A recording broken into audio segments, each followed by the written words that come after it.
Language is always a tool of empowerment.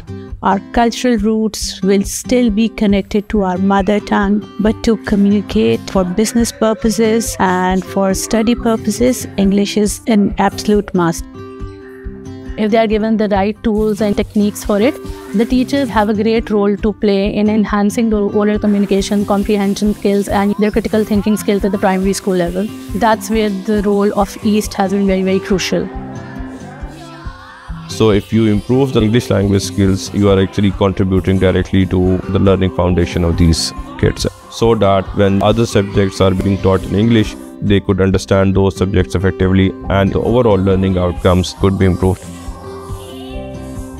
Secondary और elementary में जब वो जाते हैं तो उनके जो ज़्यादातर बुक्स होती हैं वो इंग्लिश में आ जाती हैं। इंग्लिश अगर उन बच्चों ने सही तौर पे नहीं पढ़ी हो तो उनके लिए वहाँ पे फिर सर्वाइव करना, आगे बढ़ना बड़ा मुश्किल हो जाता है।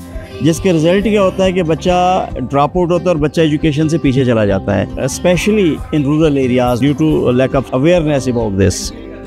ये उनको एक ब्रिज करता है towards higher education, toward research, और इवन उनकी आपस की जो कम्युनिकेशन है उसके अंदर उनको कॉन्फिडेंस प्रोवाइड करता है, ग्लोबल इंटीग्रेशन में उनको हेल्प देता है। They will grow economically, socially, and it also adds to a lot of confidence in themselves.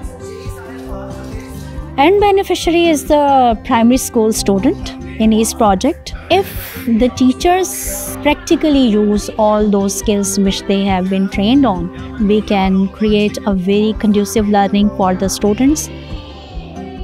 And our discussions with the PSTs have highlighted that the confidence level has really boosted. It was also taught that how to work on the motivation levels as well.